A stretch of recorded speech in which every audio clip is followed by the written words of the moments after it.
dans le prochain épisode de Demain nous appartient. Nour, Betty et Judith se lancent à la recherche de Timothée qui a disparu. Leila et Samuel ne se comprennent plus, et Laurence continue de vivre un calvaire en prison.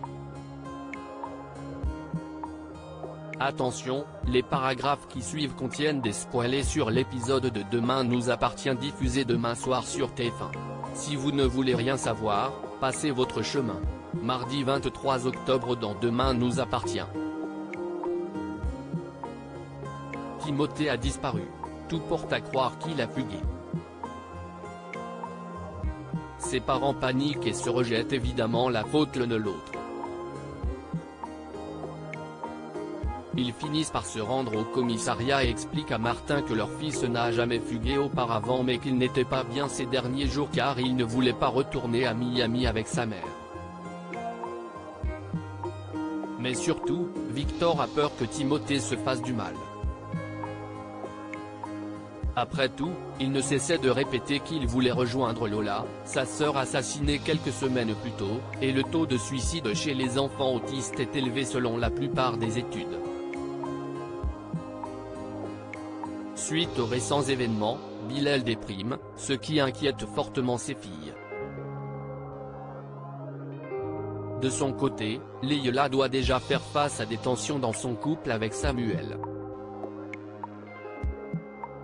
Alors qu'elle se rend compte que ses filles la détestent et n'arrivent plus à supporter cette situation, elle réalise en effet que Samuel ne la soutient pas et n'a pas changé. Il est toujours aussi égoïste. Elle en vient même à se demander s'il la aimait vraiment et finit par lui dire que quoi qu'il arrive ses filles seront toujours la chose la plus importante à ses yeux. Ce qui ne semble pas plaire à son amant. Mais plus tard, Shardo débarque au Spoon, dans la chambre de Leila, et s'excuse de son comportement.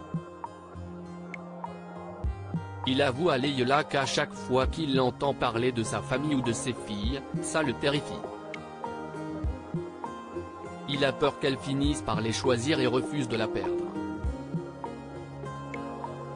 Mais Leila le rassure. Elle l'aimait et ne compte pas se remettre avec Bilal. Alors Samuel finit par lui promettre d'être là pour elle dorénavant. Chez les Lazari Moiret, l'ambiance est également tendue. Sandrine n'en peut plus de voir Lucas et Arthur passer leurs vacances à ne rien faire devant des séries. Elle leur demande de l'aide avec les tâches ménagères mais les deux ados lui répondent qu'ils ne peuvent pas. Ils doivent se rendre en prison pour leur parloir avec Laurence. Mais ce qu'il ignore c'est que leur mère vit toujours un enfer à cause de Caroline, sa camarade de cellule, des autres détenus, et des surveillantes. Laurence affiche d'ailleurs un vilain œil au beurre noir et Caroline tente de lui faire peur en lui disant qu'elle va effrayer ses enfants avec la tête qu'elle a. Le moment venu, Laurence refuse donc de se rendre au parloir. Elle ne veut pas que ses fils la voient ainsi. De retour chez eux, Arthur et Lucas ne comprennent pas pourquoi Laurence n'est pas venue au parloir. Ils finissent alors par se confier à Sandrine, qui semble enfin s'intéresser au sort de son épouse. Ils lui expliquent qu'ils ont peur qu'il se soit passé quelque chose, mais Sandrine leur assure qu'elle aurait été prévenue en cas de problème. Pour rassurer ses fils, elle leur fait ensuite croire qu'en cas de mauvais comportement d'une seule détenue, les parloirs de tout le monde sont annulés. Pour elle, si est sûrement ce qui s'est passé aujourd'hui. Mais une fois ses enfants partis dans leur chambre, Sandrine commence réellement à s'inquiéter et appelle Christophe, l'avocat de sa femme, pour demander un parloir au plus vite avec Laurence.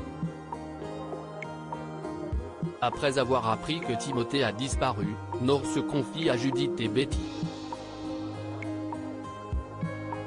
Elle ne sait pas où est son ami et s'inquiète pour lui.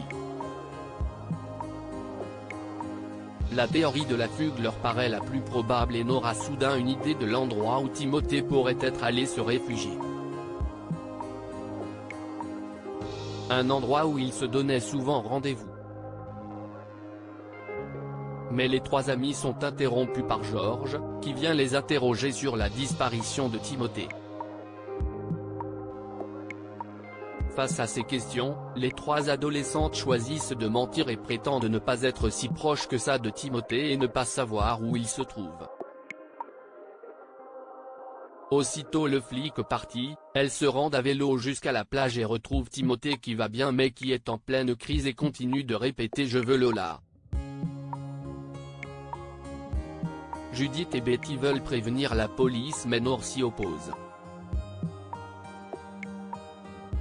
Si la police est au courant de l'endroit où se trouve Timothée, ils préviendront ses parents et Carla l'emmènera avec elle à Miami.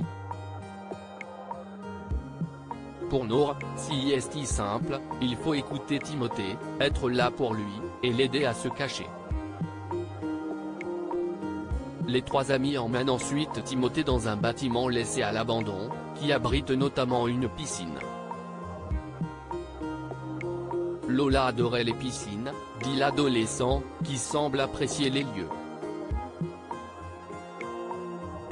Elle aimerait cet endroit. Totalement vide, privé d'électricité, et laissé à l'abandon, le bâtiment semble assez dangereux mais la petite bande à vélo, en mode stranger, commence tout de même à explorer les nombreux couloirs. Betty a rapidement envie de faire demi-tour mais Nour insiste. Elles doivent trouver une cachette pour Timothée. Soudain, d'étranges bruits retentissent, suivis d'un énorme flash lumineux. Les ados sont effrayés. Et s'ils n'étaient pas seuls?